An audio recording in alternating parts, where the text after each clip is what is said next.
I want to kick off this episode by painting a picture of what it's like for one neurodivergent educator.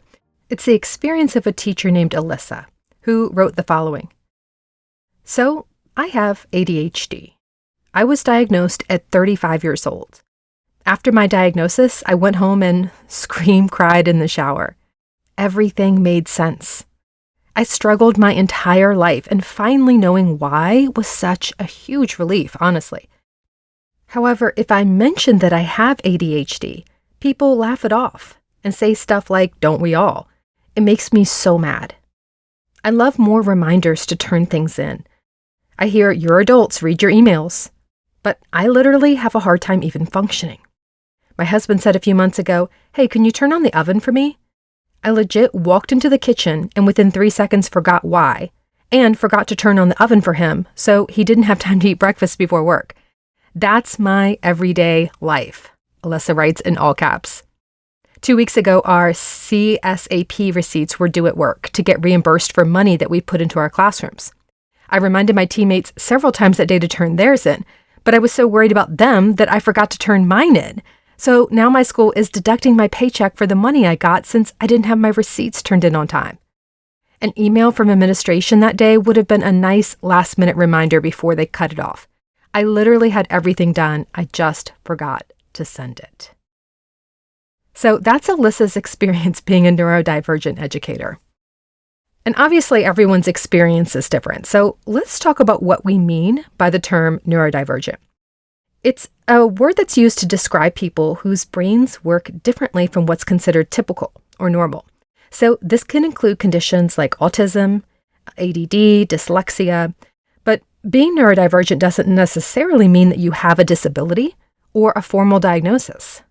It's a term that I'm using here to refer to someone who might think, learn, or process information in a way that's unique to them and different from how a neurotypical person thinks. Now, you might be wondering, wait, don't we all think in our own unique ways? And yes, I believe that's true.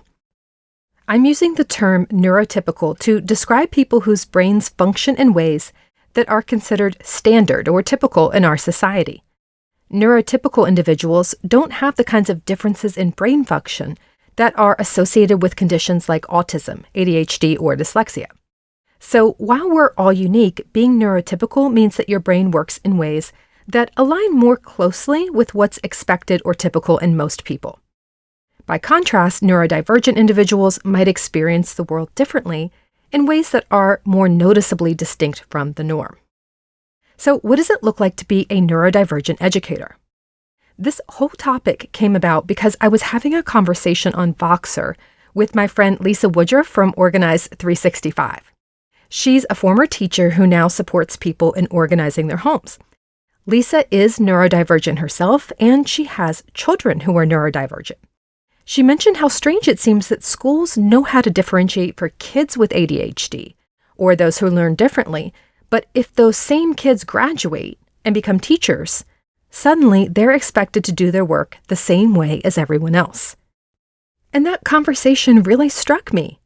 Like, yes, schools understand exactly what neurodivergent kids need, but only provide those supports to children, not to staff. We expect teachers to differentiate instruction, but we don't personalize teacher support. So I got curious about whether educators think accommodations are needed, and if so, what it would look like for schools to be neurodivergent friendly for staff. I decided to toss the question out on Twitter and Facebook. And oh boy, did you all have a lot to say on this topic. The overwhelming response was that supports are very much needed, and in fact are already provided in some schools. A number of folks pointed out that in the U.S., the ADA, Americans with Disabilities Act, requires employers to provide accommodations to employees if those accommodations are necessary in order for them to do the job well.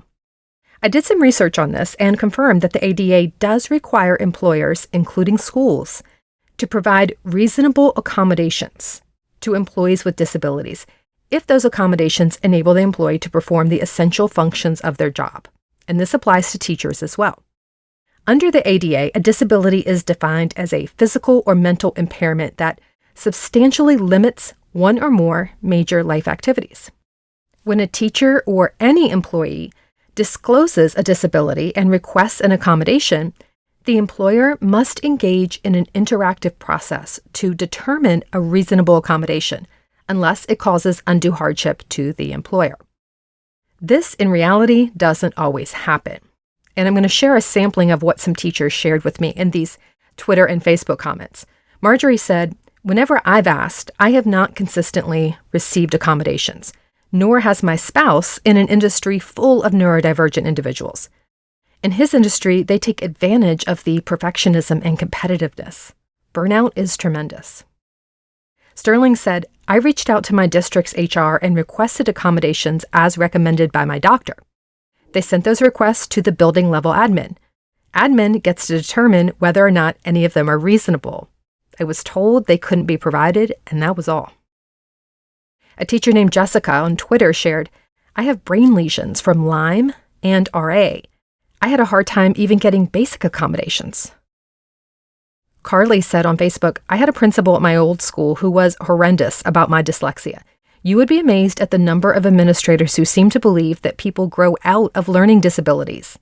I've even had administrators threaten write-ups for refusing to use my overhead lights. I have tons of lamps and natural light windows, even though the kids, both divergent and typical, and myself, prefer it." And finally, Kimberly said something similar about this false assumption that adults grow out of neurodivergence. She's an administrator with ADHD and says, "These accommodations are absolutely needed. I've had to figure out the things that work best for me, but it's taken years. Things might have gone more smoothly if the understanding was there that neurodivergence doesn't just disappear with age." So if you, as an educator, have a diagnosed disability, you have the right to disclose it to your employer and request accommodations. According to the ADA, examples of reasonable accommodations for teachers might include adjustments to the work schedule, the provision of assistive technology, or changes in the physical environment. Kimberly Sue shared, "Teachers can have 504 plans, just like students. I know of a teacher with a 504 plan where the teacher was forewarned of fire drills and alarms and didn't have to attend rallies and noisy events because of noise sensitivity." But what if you don't have a diagnosis or you don't want to disclose it? Emily wrote, "Having some supports in place would be huge for our teaching population. But do we even have enough supports in place for our neurotypicals? For any of us overall?" And I think her questions really underscore the broader issues within the educational system. So the recommendations that I'll make here in this podcast episode are designed to support all educators. And these are things that could be requested by anyone, not just those with the legal right to do so. I'm going to share with you the research that I've done on this topic about how neurodivergent people can be successful in teaching. And as always, I'm going to highlight the voices and experiences of classroom teachers. I'll begin by addressing a piece of feedback that seemed to come mostly from people who were not educators, but were served my post by social media algorithms. Some of them may have been trolls, who knows. But the criticism was that if you can't do the job without accommodations, then you shouldn't be a teacher. Several folks were extremely bothered by this entire concept, mentioning that they would never want their own children to be placed in the classroom of a neurodivergent educator. And as you can imagine, this sparked a tremendous amount of pushback in the replies from educators defending not only the rights of neurodivergent folks, but also the unique benefits they bring to the classroom. Neurodivergent educators responded by saying that so many of our students are themselves divergent. Teachers who think and learn differently understand these students and can show them that you don't have to be neurotypical to have a good career and be successful in life. I'm going to talk more about the advantages of being a neurodivergent teacher because I don't want to frame this conversation from a deficit perspective, as if there's something wrong with these educators and we need to change the job to suit their deficiencies. Instead, we're aiming to acknowledge that teachers, like all humans, have individual needs and preferences. If we want teachers to be successful, we should provide them with the resources and supports that help them do the job well. I don't really know how to explain to people that they should care about others and not expect everyone to be, talk, think, and behave the same. And those kinds of folks are not the ones who are listening to this podcast, so I'm not going to address that much more. other than by quoting some folks on Twitter who had really good rebuttals. Jamie said, "I have every symptom of ADHD, but was never diagnosed. It makes me really good at identifying students who have similar challenges and at giving suggestions for external executive function." Juan said, "Our neurodivergent teachers are some of the best teachers because they have learned to be organized, self-regulate, focus, and manage their time with their neurodiversity. Kids benefit from knowing someone who can model this, and teachers benefit as well. We all benefit from having neurodivergent folks on staff." A person who goes by the handle Ontario Teacher Parent on Twitter wrote, "Neurodiversity isn't all bad. Some have superior time management, organization, and focus, and can use struggles with emotional self-regulation effectively to teach students how to manage their own with excellent results, as well as being outstanding all-around teachers." And Tina shared, "The best teachers I've worked with are the ones who have been through the struggle, can be empathetic to other struggles, and have strategies or are willing and able to figure out strategies with students. We are all infallible humans on this journey together." I think these are all great points, but the most persuasive argument in my mind for accommodating neurodivergent educators is that the suggestions that these teachers made were things that all teachers could benefit from. And this is similar to what we see with accommodations for students who learn differently or who have special needs. Often the supports we provide to those kids benefit the whole class. So I'll make the argument in this podcast for universal design, not only for students, but for educators, because these additional considerations and supports can make a positive impact for all teachers.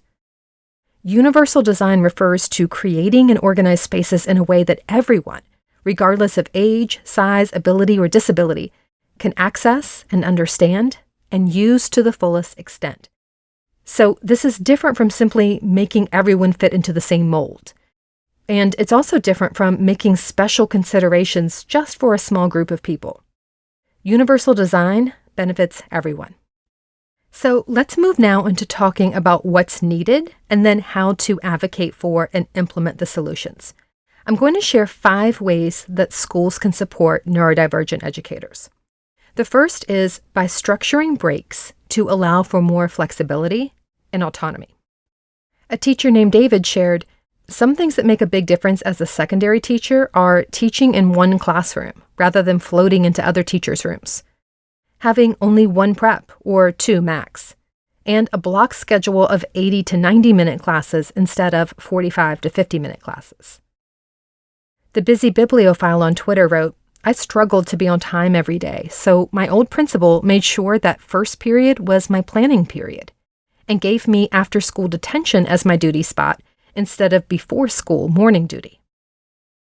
Michelle shared, "As an administrator with autism and ADHD, an example of intentional ND care, meaning neurodiverse care, in my program was to structure teacher preps and breaks to be back-to-back, which gives my teachers a little more flexibility and autonomy in shaping their time."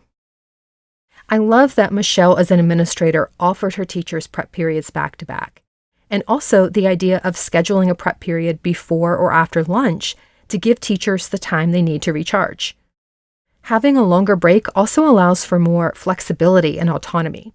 If a teacher needs to eat or step outside for fresh air and then work, or if they need to get some work done and then take a break, there's time.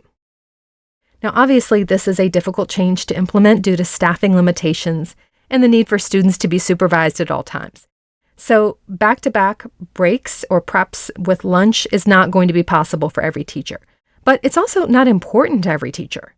Many folks prefer to have their breaks spread out during the day. JJ said, "I really need my planning period before lunch. I cannot do the mundane grading and emailing late in the day. The brain is done." So for him, they didn't have to be back-to-back. He just wanted it in the morning. So administrators could consider this preference when planning the schedule by asking teachers whether they'd prefer their lunch and prep periods back-to-back or spaced out. Teachers who are neurodivergent could have their requests prioritized if needed. When this isn't possible, and I acknowledge that it often won't be, teachers can be given permission to use their time the way they need to. Maybe a teacher would rather take their lunch break during their planning period and then plan during lunch. Administrators can explicitly give staff permission to use any non-instructional time in whichever way is necessary and most beneficial for them.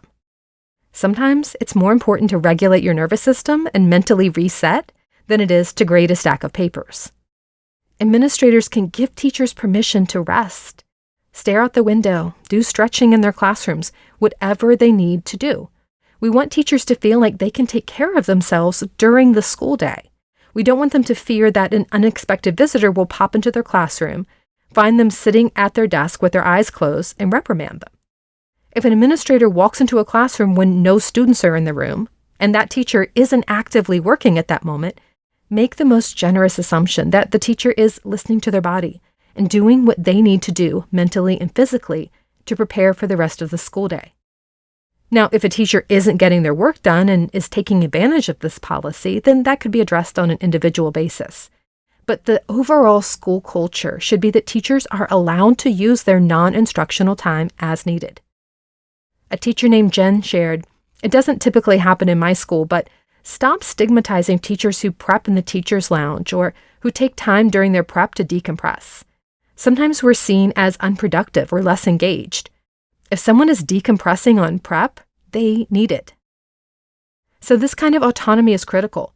Mary wrote, "My I've had it moment that made me leave the classroom was when I wasn't rated highly effective because my lessons weren't organized in the binder correctly, which is not a strength of mine due to ADHD."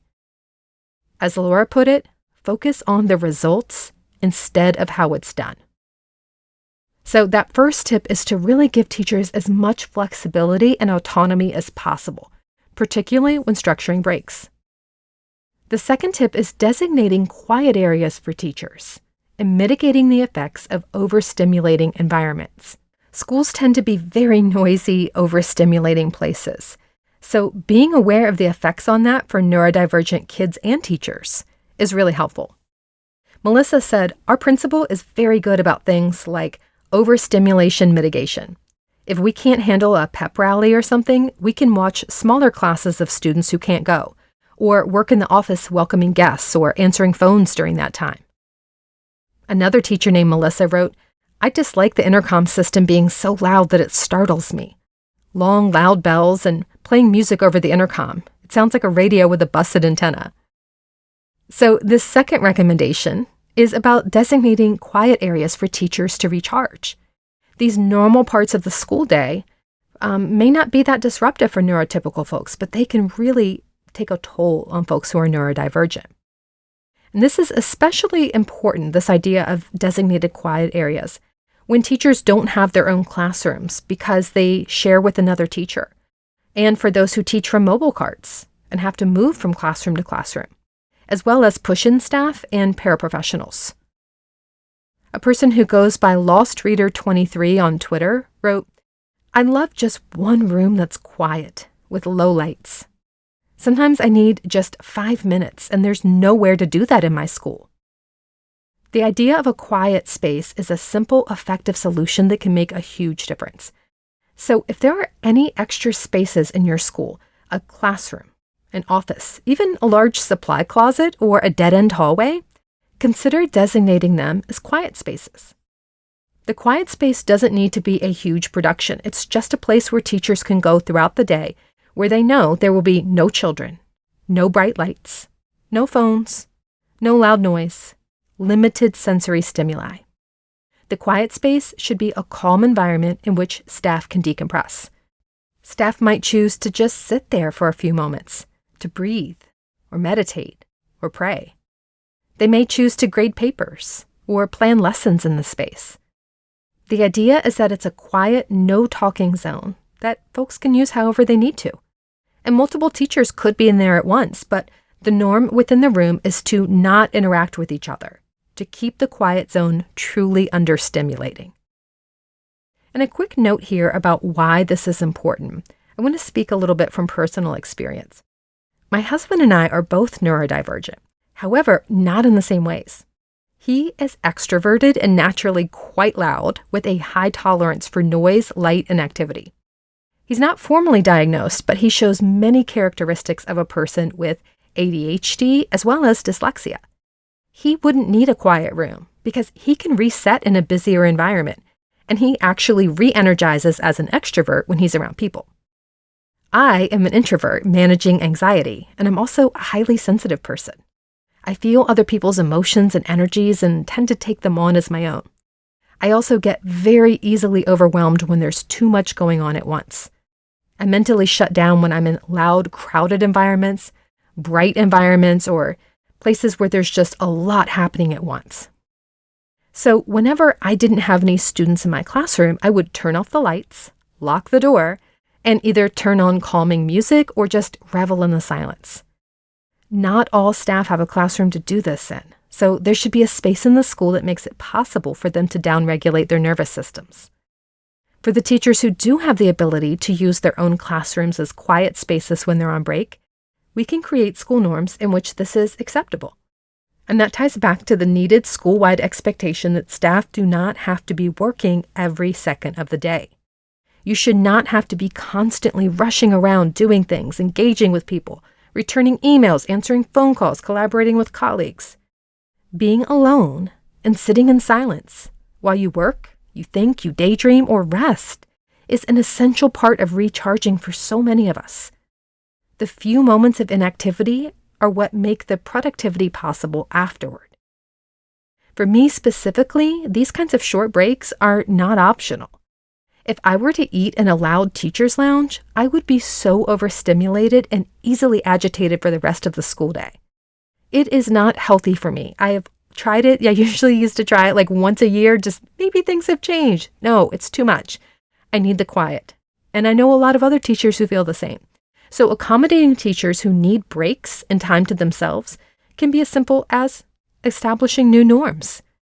We can make it clear that everyone is not expected to be physically active and extroverted throughout every moment of the school day. And taking a moment for yourself to regroup is totally fine. A third recommendation for schools to support neurodivergent educators is appropriately timed communication about changes in scheduling.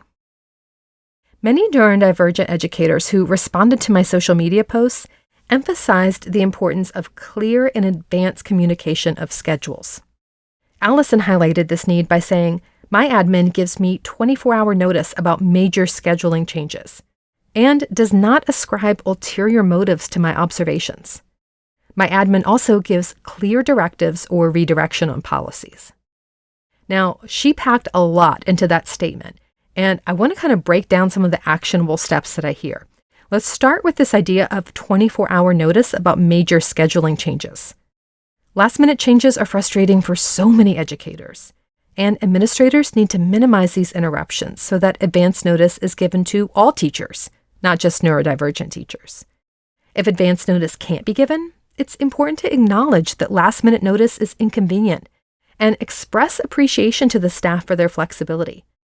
Everyone appreciates being told that their time is valued, and a school leader acknowledging that changes to the schedule have negatively impacted the flow of the day and the time teachers may have set aside for planning and grading and meeting with students, just that acknowledgement can go a long way towards softening the blow about an inconvenient change. Another aspect of this is considering the type of communication and the urgency with which it's communicated. In some schools, it's not uncommon for messages to be sent over the intercom every 5 to 10 minutes, all day long, which is incredibly disruptive, but especially for folks with attention issues. And it's really jarring for those of us who hate loud and unexpected noises. And in some schools, it's normal for staff to walk into a classroom unannounced or call the classroom phone to talk to a teacher while they're in the middle of instruction, which is especially hard on folks who have processing delays or find it hard to task switch rapidly. So when communicating, consider which things need an urgent school-wide announcement, which things could be communicated only to the individuals affected, and which things could wait until the day is over and be addressed in an email. We could even be as radical as allowing teachers to say no in such situations, letting the administrator ask someone else, or creating an expectation where the teacher can say no, but then needs to find other coverage. So this could involve going to a colleague and saying, "Hey, I was asked to do this because it's my turn, but I just don't have it in me today. Can you cover it and I'll take your shift next time?" This kind of thing works when it's set up as a school-wide norm for how much advance notice is given for scheduling changes, as well as how these changes are communicated, and a shared understanding that last-minute changes are inconvenient, so as much flexibility as possible is offered. I'll add something here that teachers have mentioned to me a number of times over the years, and that's how after-hours changes are communicated. If important communication is going out in the evening about something that a teacher needs to know before coming to work the next day, please, please, please don't send it via email. This chains teachers to their phones and makes them feel like they need to constantly check work email in the evenings and weekends. So if there's something super important that staff should be told on the evening or weekend, and I would recommend checking in with staff about what qualifies if you're not sure, create a norm in which that information is sent via text message or another medium that staff prefer so they don't feel compelled to keep opening up their email even late at night. I also like the point that Allison was making about not ascribing ulterior motives to a teacher's actions. For example, if a teacher is on the autism spectrum or perhaps just socially awkward, and an administrator observes them doing something sort of asocial, they should not assume the teacher was intentionally trying to be rude or brusque. Instead, make the most generous assumption. Recognize that this educator cares about their students and is doing their best. Ask questions like, I heard you say X, Y, and Z. What did you mean by that? Or can you tell me more about your choice to do this particular thing? So rather than assuming that a teacher who does things differently has some hidden motive, ask questions and don't assume. And the same goes if a teacher sends a brusque email. Don't assume that they are being rude. It may just be their communication style. Maybe they have difficulty reading tone. Assuming the best about people is important. And in fact, anytime a staff member appears to be disengaged or is not doing something that you think they should be doing, assume the best of them and have a conversation about it at an appropriate time. Similarly, many neurodivergent teachers who are on the autism spectrum report that it's challenging to hold eye contact when they're being spoken to, and it's hard for them to think on the spot, particularly if the issue was brought to their attention in front of other people or without warning. They need time to process the request. And in fact, many neurodivergent people are slow processors. It's not a sign that they aren't understanding or that they're not interested. It's just that it takes them longer to process things, or they're processing in a different way. They may need some time to absorb new information and get back to you. So allowing teachers that time and space to think is essential. The final aspect of clear communication that Allison recommended, in addition to advance notice about scheduling changes and not ascribing ulterior motives to teachers' behavior, is providing clear directives or redirection on policies. Just as many of us as teachers tell students what to do once or twice and then assume they know, only to be frustrated when they don't follow through and do what we've asked, the same thing happens with adults. Just because a principal mentioned a policy on the first day of school doesn't mean that all teachers will have heard and understood and remembered it forever. So if a policy is broken, be really clear about what is expected. There are a lot of unspoken norms in school, little pet peeves of administrators that some teachers can intuit from body language and facial expressions and tone. However, neurodivergent educators, particularly those on the autism spectrum, may have difficulty reading these cues. So be explicit and direct about what's needed. If you want teachers to greet students in the hallway, state that clearly. In our school, these are all our students, and we show that by acknowledging them verbally as we pass by. So this lays out a clear directive of what's expected instead of just saying, they're all our students. That's vague and open to interpretation. Be direct about what's expected. Clear communication, advanced scheduling notice, and making generous assumptions are best practices for all teachers, but they particularly benefit neurodivergent educators. The fourth support is related to this idea of clear directives and instructions. In reading teachers' responses to my question about neurodiversity and the supports that are necessary, I was really struck by how many ND teachers simply wanted to be communicated with about their responsibilities and get advance warning of disruptions. The next strategy is related to this idea of clear directives and instructions. In reading teachers' responses to my question about supports for neurodiversity, I was really struck by how many ND teachers simply wanted clear communication about their responsibilities. This is something that all teachers should have. Natalie highlighted the need for clear expectations by saying, I need structure, rules to follow, and clear expectations. If that doesn't happen, I become very overwhelmed and confused. I find it challenging to sit and listen to someone talk for long periods of time in meetings and then be expected to answer questions or retain information. While neurotypical teachers may have a greater capacity to sit and passively listen, or to infer expectations that aren't explicitly stated, frankly, they shouldn't have to. The tasks that neurodivergent teachers struggle with are not inherent to the job. They're inherent to under-resourced environments that are not well managed. Neurodivergent educators appreciate knowing what is expected of them. Mentally, they may be wondering, what's the goal? What are the non-negotiables? What's optional, and how much flexibility do I have? If you can communicate these things up front, it helps folks feel more confident in what they're doing and allows them to work more effectively within the given parameters.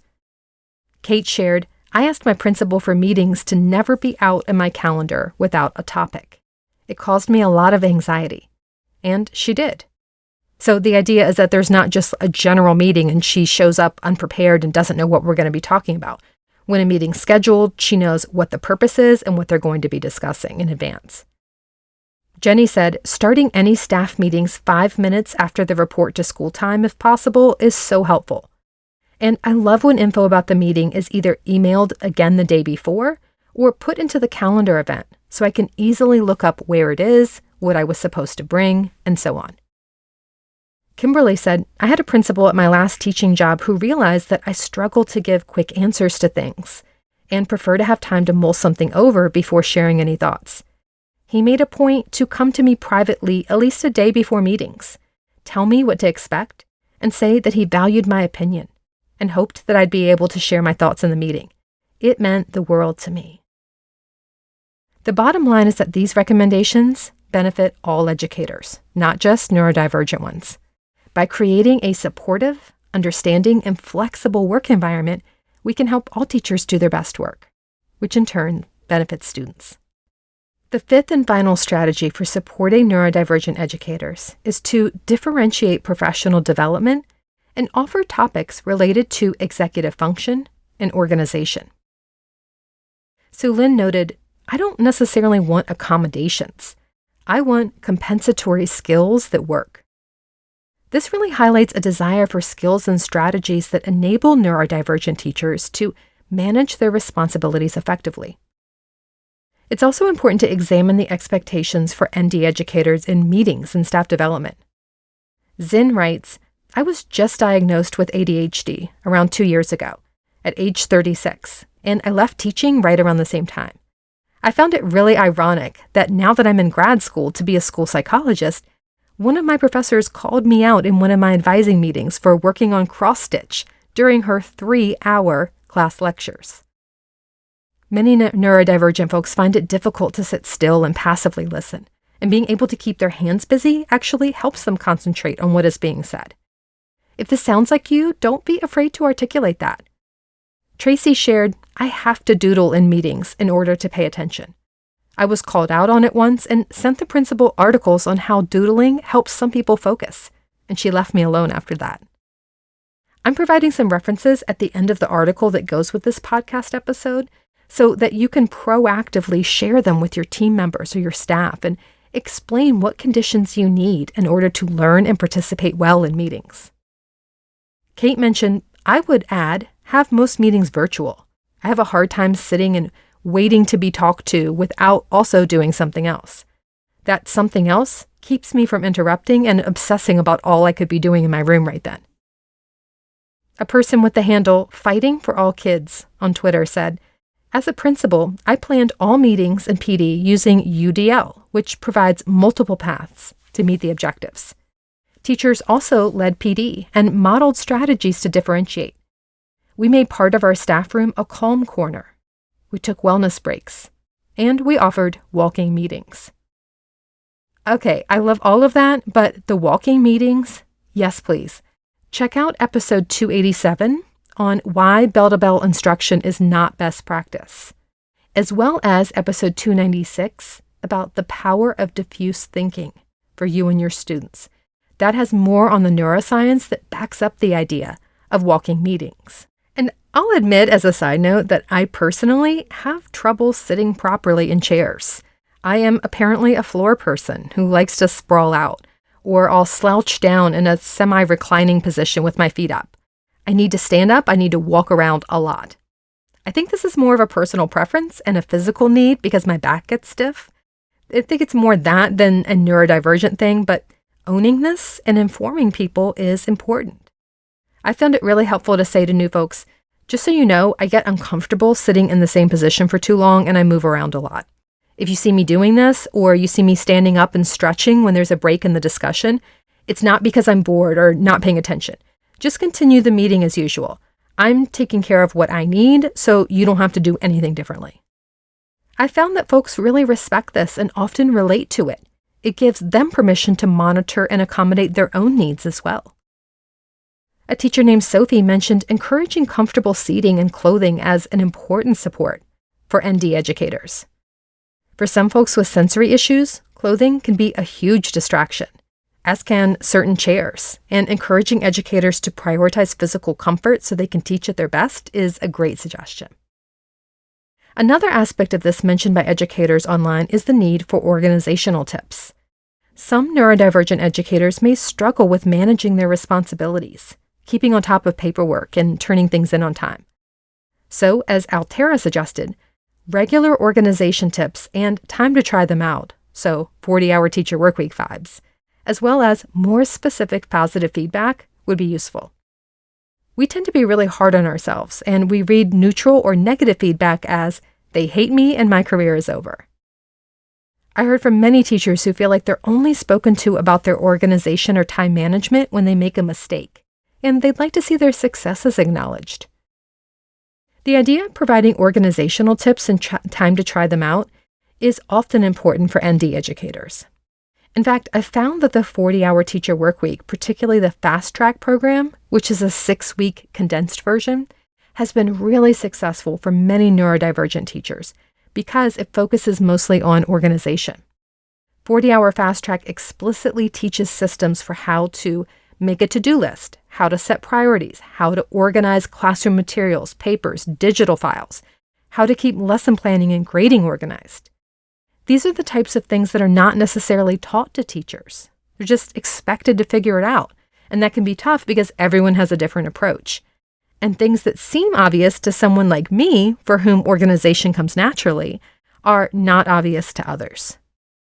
So I've seen firsthand the power of providing teachers with organizational and time management tips and allowing them time to experiment and try things out before adding more things for them to learn, and providing feedback on how they're doing, including that positive feedback.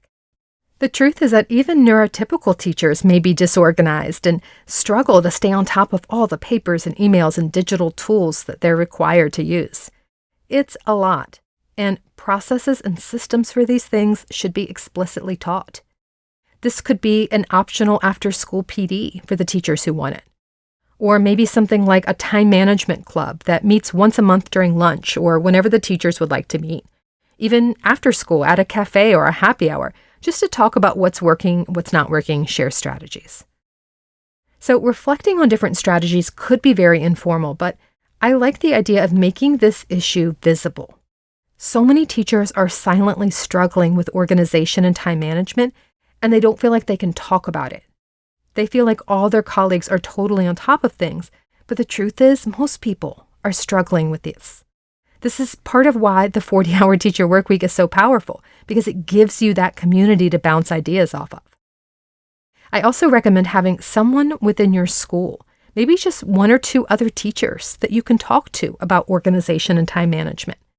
We need to remove the stigma around those who struggle with these areas because there's nothing wrong with them.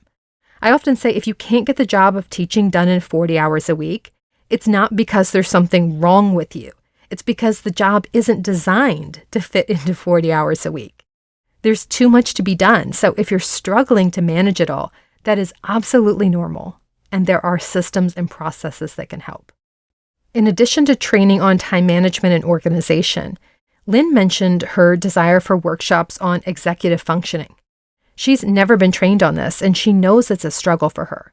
She would love to have had something like that offered as PD.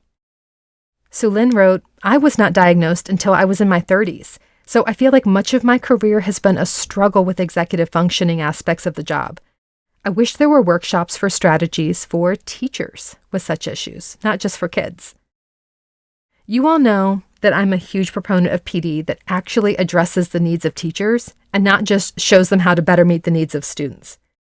I have long bemoaned the fact that the vast majority of PD is either centered around perfunctory mandatory trainings like bloodborne pathogens or mandated reporting or the new LMS system, or it's centered around improving student achievement. But teachers are in education as a career. They need support in doing their jobs better over time, just like any other long-term employee. There should be professional development based on time, organization, executive function, prioritizing tasks, even using artificial intelligence tools as assistants to help streamline their work. AI can be really powerful for neurodivergent educators. Folks with dyslexia can have ChatGPT proofread for them. Folks who have trouble making inferences can ask ChatGPT for help to figure out what is meant by something or, what was implied in a paragraph or in an email. AI can summarize long text. It can put a paragraph into bullet points. It can create plans of action to break down a large project into smaller steps, and tons of other tasks that can really make a difference for neurodivergent teachers. So offering AI trainings as one PD option could be useful, but effective PD always involves choice. For admins listening to this, be sure to ask teachers which topics or skills they would like to receive PD on. You don't have to guess or assume or take my word for it. And this applies to everything I've said in this whole podcast. Ask the actual humans in your school what they need. I promise you, just asking the question, what kind of support would be helpful, is a powerful starting point, particularly when you actually listen to the answer. That is more important than anything else. Tell your teachers, I listened to this podcast and that really opened my eyes to the fact that our school or district could be providing more support to you all. What do you need? Ask it as an open-ended question and then say, this podcast suggested a couple of things. In fact, here's the link to the article or the episode. Check it out and let me know. Would any of this be helpful to you? And if you like all of it, then tell me, where would we start? What's the most important thing I can offer you? Ideally, 2 or 3 different options for PD can be offered, and teachers can show up to the one that they want to attend. This can even be done at camp style, where it's all teacher-led, and teachers are taking turns leading the sessions. No one's really presenting or teaching. We're just discussing. Maybe there's one article or some talking points to discuss, and then teachers can brainstorm solutions from there. Don't be afraid to get creative with PD. And again, follow teachers' leads.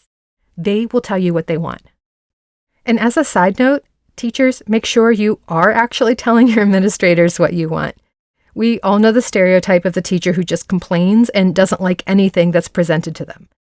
If you never like anything, then your administrators are going to stop caring about what you think and just make you do things that are easiest for them.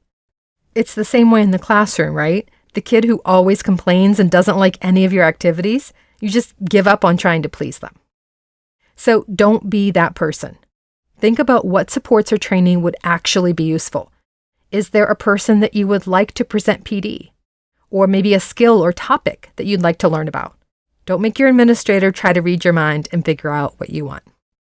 So to recap, the 5 ways that schools can offer support to neurodivergent educators are: 1, allow for flexibility and autonomy, especially within breaks. 2, designate quiet areas and mitigate the effects of overstimulating environments. 3, communicate proactively about scheduling and changes. 4, give clear directives so the invisible expectations become visible. And 5, differentiate PD and offer topics related to executive function and organization. As we look back on these recommendations, I think it's clear. Just like with students, what's good for teachers who have unique needs is generally good for the majority. And finding that overlap between what's best for kids and what's best for teachers, that applies here too. A teacher named Heather said it this way: I think most things that would be good for neurodivergent kids would also help me as a teacher. Smaller classes, fewer transitions or some downtime between transitions, opportunities to pursue areas of interest, during PD, for example, more movement, and normalizing sensory regulation strategies. So advocate for yourself. Advocate for students and your fellow educators.